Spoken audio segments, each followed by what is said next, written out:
Hello all. So, from the age of early man till today, everything has been changing. There is a change in the lifestyle of the people, there is a change in the industries, there is a change in everything. Population. So, this change is in population, or this change is known as dynamism. According to population, regarding population, this change is known as population dynamics. So now let's move on to our lesson, population dynamics. Now, why are people so important? Why not industries and why not resources? People are so important because they are the creators. If there are resources, they just can be kept like that. They have to be changed from the raw material to the final product. So, from raw material to final product, it is the people who is changing its shape. So, people are considered as creators. So, people are very important. They are human resource.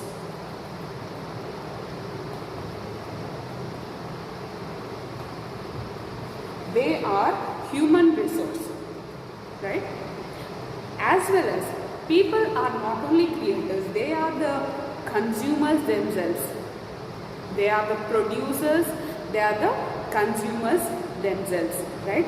We produce for our sake, we have produced mobiles, and for our sake we are using it. Not only mobiles, everything we are producing for ourselves and we are using it for our own utilization. So humans are people are the best human resources, right?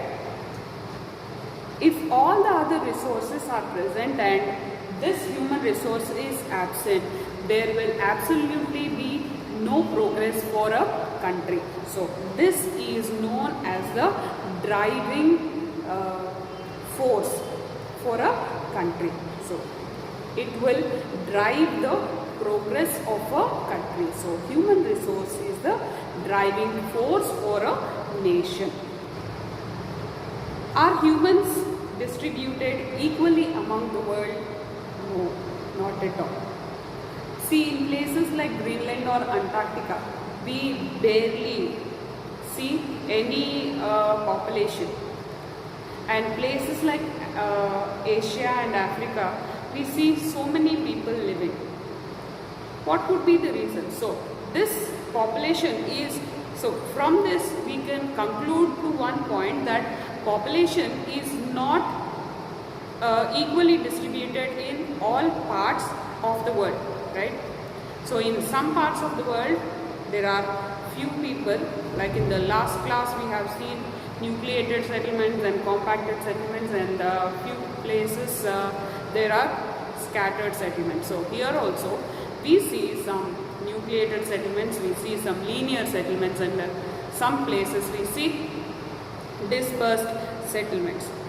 So in all parts of the world, the pattern of settlement is not one and the same.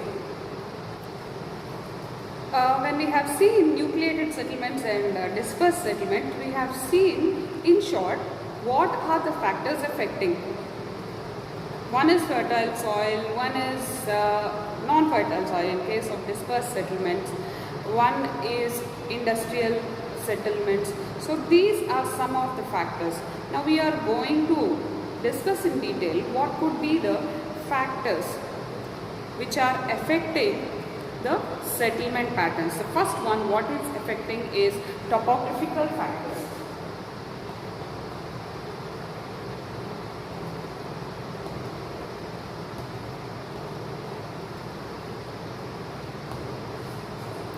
Topographical factors. Topographical factors means which are related to geography. That means the place. So, in topographical factors, the first factor what we are going to see is climatic conditions. So, if the place is very near to the equator or very far off from the equator, both it will be experiencing very harsh climatic conditions. So in both the conditions, people may not be able to settle down over there. So in both the conditions, the pattern of settlement population will be sparse. The reason is, here we do not have much of cultivable land, much of transportation. See, in case of equatorial region, we do not have much of transportation. Of course, in case of places like Antarctica and Greenland, we do not have much of cultivable land. They will have to depend upon seafood for their food, right? So communication is not possible, not proper. So all these are some of the factors. So mountains and all, generally they do not have proper electricity also, right? Communication is not much possible. Nowadays communication is better, but previously communication was very bad in case of mountains, right? That is why more than the mountains and deserts and all, places like plains and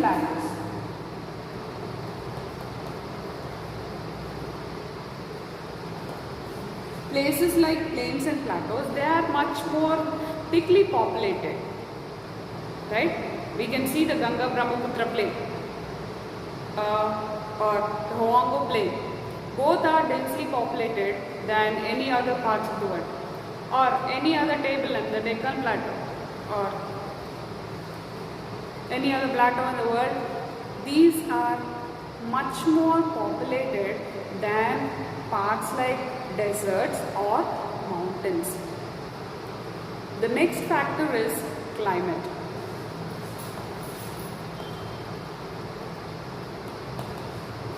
The next factor is climate. So if this climate or climatic conditions are very harsh, people will not be able to live. People will not be able to live. See, in mountainous regions, do we see much of the population? Obviously not.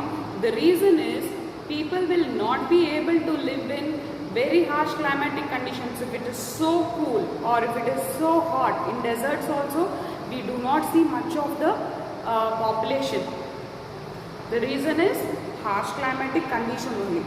Based on the climatic condition only, we have so many other conditions like soil. If it is too cold, we do not have proper soil. If it is too hot, we have soils like sandy soils. In mountains also we have mountain soil. So these are also unfit for growth of plants. Again, in mountains also we do not have proper sunlight for the growth of plants. Obviously, when there is no proper growth of plants, people will not have proper vegetation. So climatic conditions are also one very important factor for the living of the people, right? So that is the reason in the mountains we see very few people living in, and even in the deserts, few people who are dependent on the desert animals. Only those people will be living, except those other people may not be living in the deserts or mountains. And the next reason is soil, and the next factor is soils.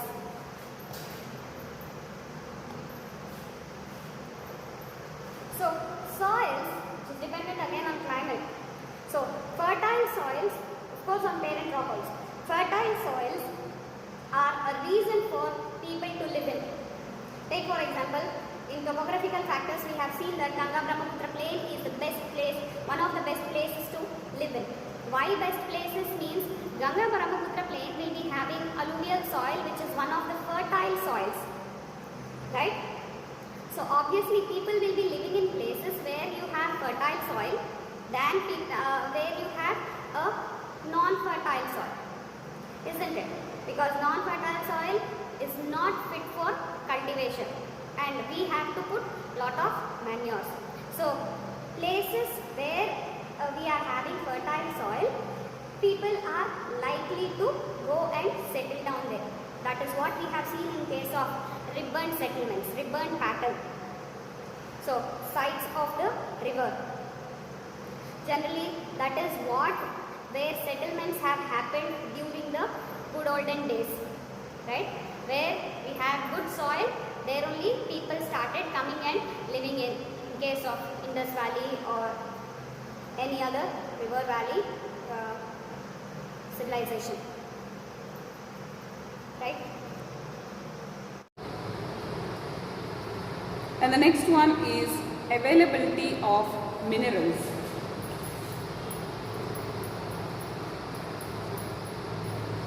Availability of minerals. See, in India, in the Chota Nagpur plateau region, we have lot of minerals available. Though it's not having very good climatic conditions, or though it's not having very good soils, but still, why people go settle down over there is presence of minerals. Right? Presence of minerals. Lot of iron is available over there. So people go and settle down for that mineral content. Most of the minerals are available in the Chota Nagpur plateau region, whether it's iron, copper. Copper is available in Rajasthan region, so not copper. Iron, coal and all. These are very important basic minerals which are needed for any industry. So most of these are available in the Chota Nagpur plateau region. So most of people in India, they go settle down there after the Ganga Brahmaputra plain. Right? So minerals are also one reason for people for settling down. And the last one is economic factors.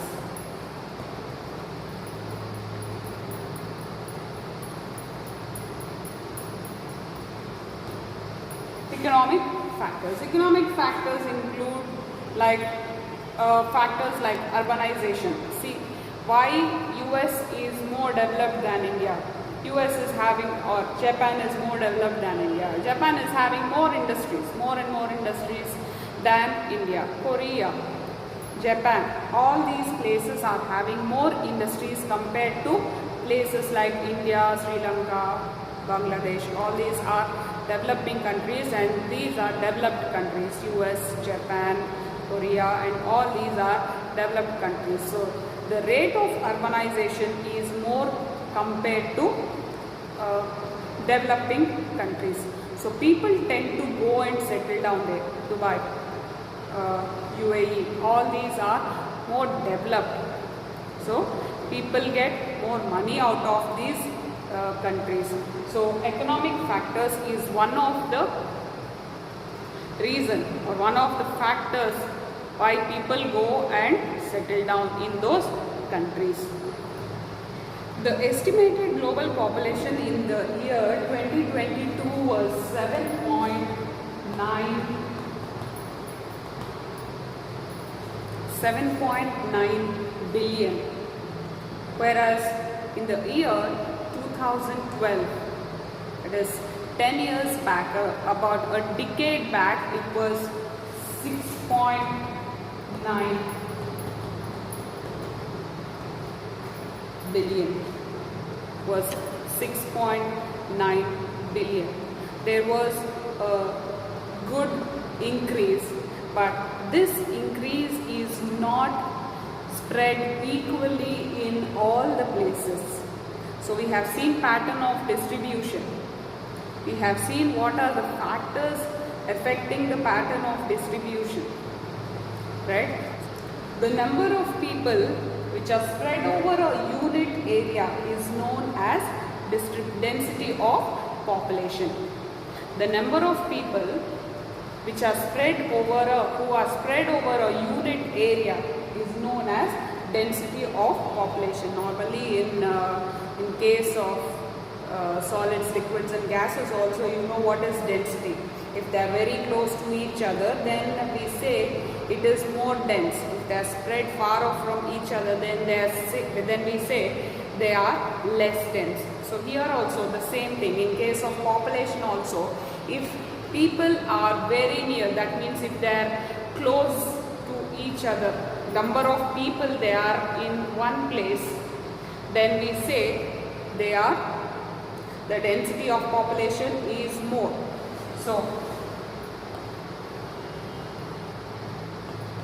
for 100 square kilometer, how many people are there? That is known as density of population. Generally we take for every 100 square kilometer, any unit we can take. Particular unit we will be taking. For that unit we will be calculating the density of population. So generally for 100 square kilometer we will be taking. So for this 100 square kilometer, how many people are present? That will be density of population of that area. So there are areas which are highly dense, moderately dense, low dense. Okay. So that depends upon the factors which are affecting the pattern of population. Population is always a concern for natural resources. Why? Because more the population, it has to be distributed among the resources which are available. Less the population also, it's not a problem when it's less the population, because the available natural resources will be distributed among the people. Now let's see the different areas of densities. The first one is areas of low density. In case of areas of low density, there are very few people living in, maybe one or two.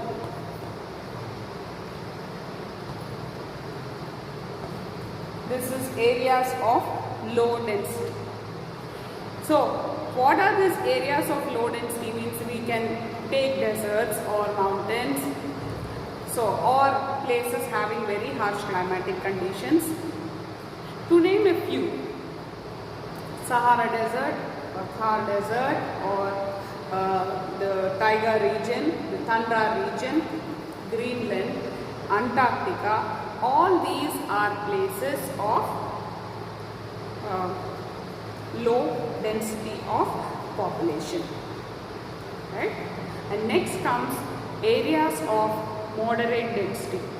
In case of moderate density of population, people 100 to 200 people will be living in 1 square feet.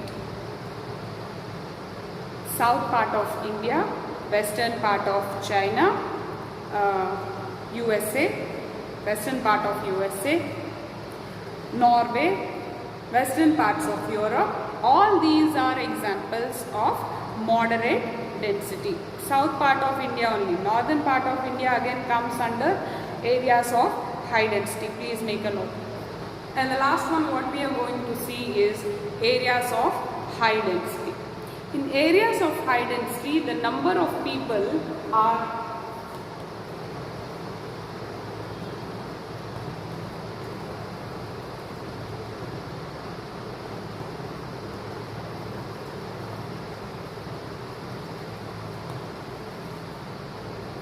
more than 200 people. More than 200 people. So here the climatic conditions are very good. You have fertile soils, you have industrially developed regions, the communication is very good, the transport is very good. So people here come and tend to settle down here. They get more money. Right? Highly dense regions are most developed parts of the world. Take for example Europe. Near Europe, the British Channel, the English Channel, that is known as the population axis of Europe. Why? Because most of the parts of Europe are developed there. Most of the people in Europe are living there only. Linear settlements. So that is known as population axis of Europe.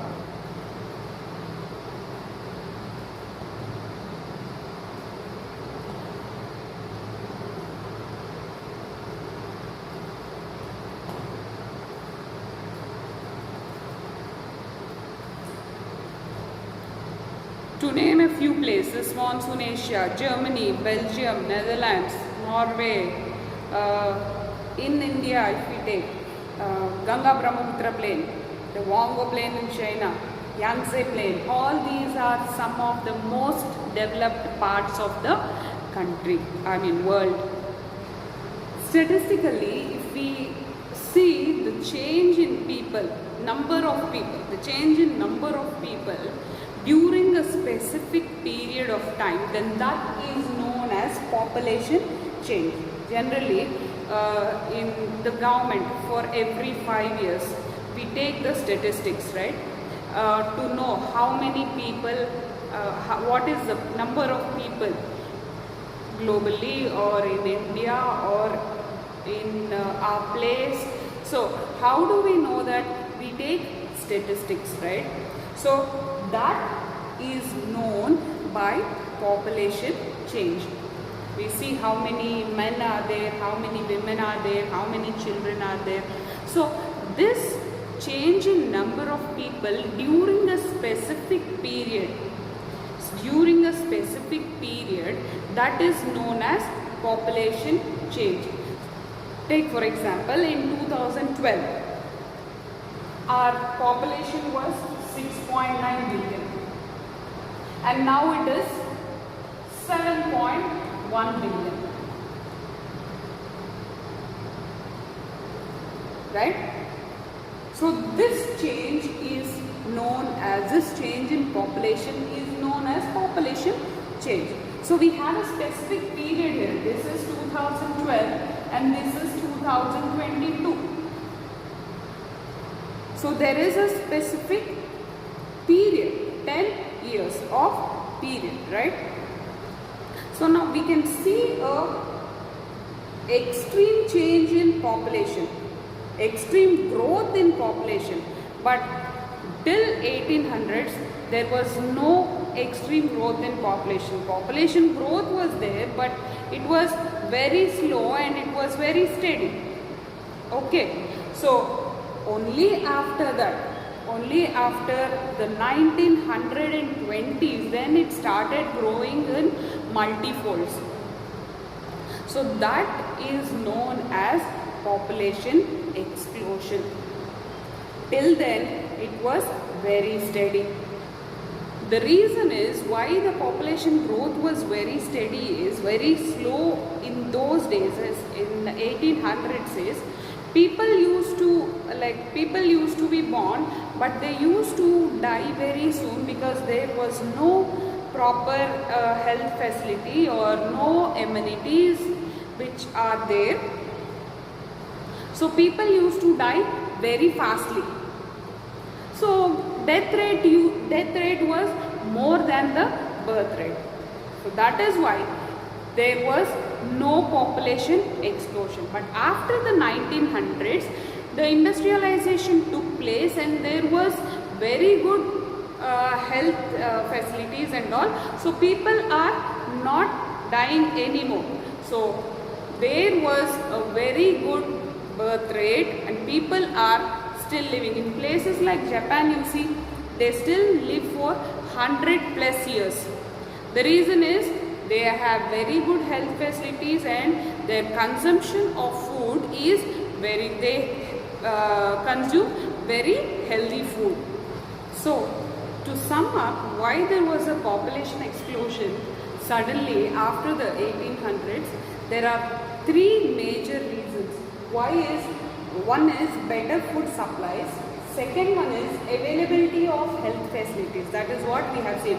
Before the 1800s, there was no proper health facilities. Everyone used to die because, if you have fevers, they used to die. There was no proper health facilities. There was no proper health facilities. Next is cheap goods because of industrializations. Industries came up very fastly after the 1800s. So cheap goods also came up. Like there was people started buying goods so much. So people started living a comfortable living. So that is what is cheap goods. And more comfortable conditions for living. That is why there was a population explosion after the 1800s. In 1920, after 1920s, not from 1800 to 1920, there was a steady increase, and after 1920s, there was a multifold increase. That is what we say as population explosion. Another very three important factors which are affecting population explosion is natural growth rate, birth rate and death rate. Of course, natural growth rate is dependent upon these two factors like birth rate and death rate. Now let us know what is birth rate. Number of live births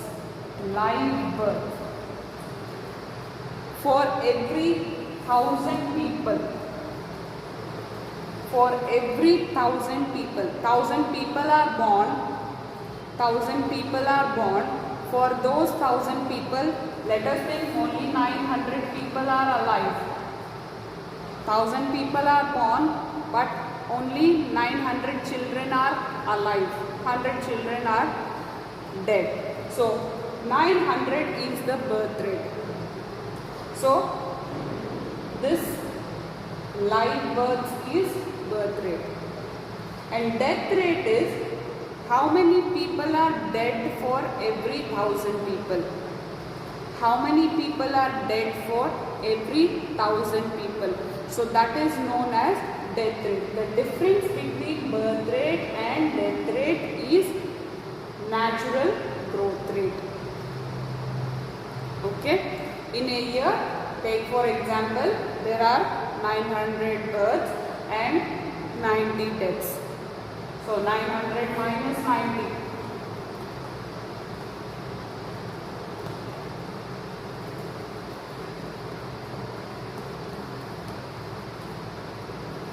$810 is the natural growth rate. Okay, 810 is the natural growth rate. This is only an example. It will not be like this. Birth rate and death rate for every 1,000 is calculated.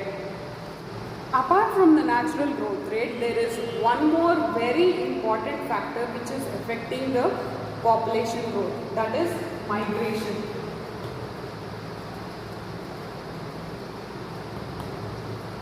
So people move from one country to other country. Take for example Indians only. Indians move to different places like Dubai, US, Europe, Japan, Australia. All these places people move on. Why they move on? Maybe different reasons. People move because of jobs, because of health conditions, because of any other conditions, right? Or people in the country only, they move from one place to other place. Move from South India to North India or East India, West India. The reason is so many. The reasons may be so many. Mainly because of jobs, because of comfortable living, right? So migration is also one of the major factor for change in population. And this migration is of two types. One is internal migration and second one is international migration.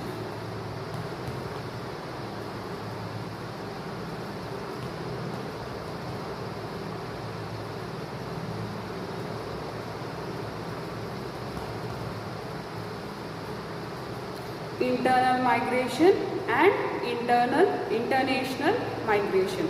So internal migration means if the people are moving across the inside the borders of the country, within the country,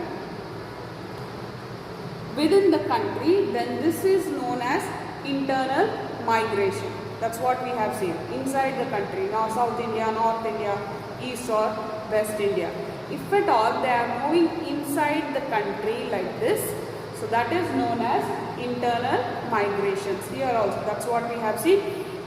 Reasons may be so many here. Generally, people move because of jobs, right? Next one is international migration. If you are moving across the borders of the country,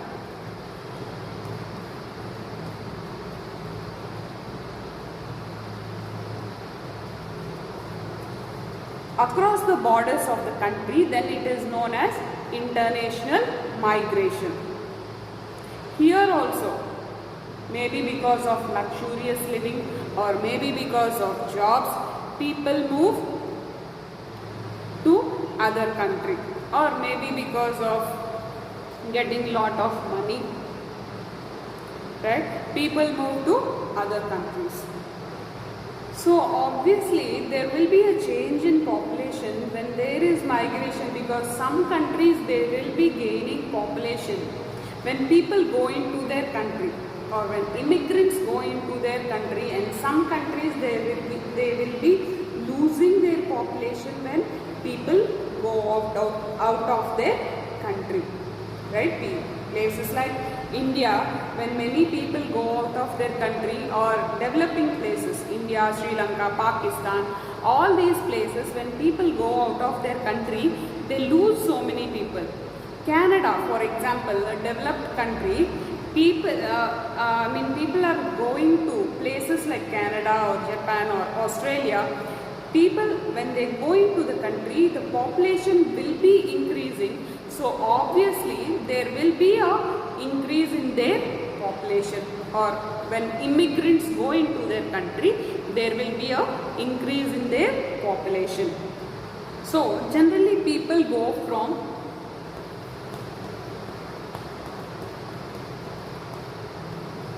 low developed countries to high developed countries. That is why some countries they will be having different patterns of population. The pattern of population increase also will be different. Some countries the birth rate and death rate will be high. Some countries they will be the birth rate will be high and death rate will be low. Some countries they will be having low birth rate, low death rate. So this is known as pattern of population change. Now let us know about population composition. Population composition is nothing but which extensively tells about everything, all population, races, tribes, language, religion, literate, illiterate, men, women, everything. How many children are there? So how many people are literate? How many people are illiterate? How many races are there? How many tribes are there? How many languages are there? So all this kind of information is given in, like what we say as a database, right? A database is nothing but population composition, right? So all the information related to the population of that country will be there in this population composition. So this population composition is studied or researched with the help of a age-sex pyramid or population pyramid. So this is how we write a age-sex pyramid. One side we write the male or female, and one side we write the age. On the y-axis we write the age, and on the x-axis we write the male or female. In cases of countries where birth rate is low and death rate also is low,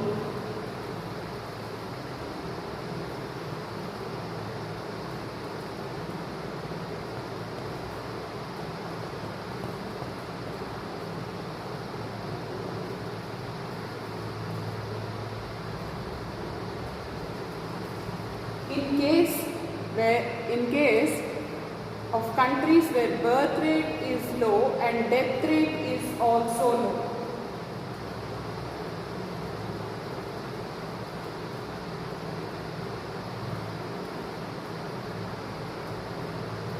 So birth rate is low, death rate is also low. So it looks like this, right? In case of countries where birth rate is high and death rate is high,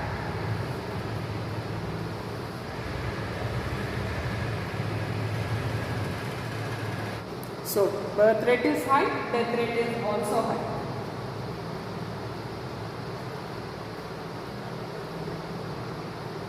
This is how the pyramid will be. This is an example of Kenya. Birth rate is very high, death rate also is very high. Okay, as you go to 60s and 70s, number of people will be almost zero. Number of people is almost zero. Here you don't find a number of persons. In case of places like India, in case of places like India, you don't have more people, more number of death rates. Birth rate is little high. So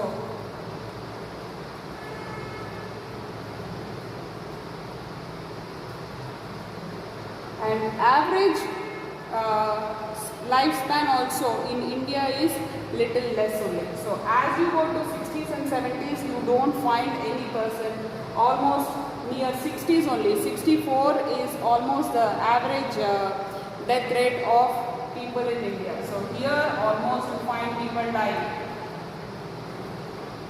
And here also most of people are dying in India. So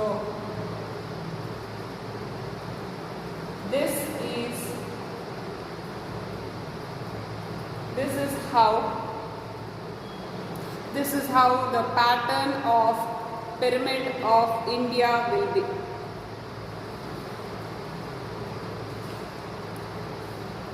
Japanese pyramid, most of the people are living almost up to 70 plus. So though their birth rate is little less,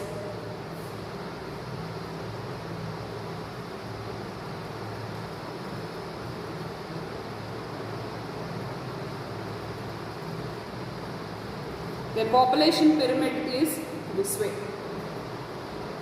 Their birth rate is little less.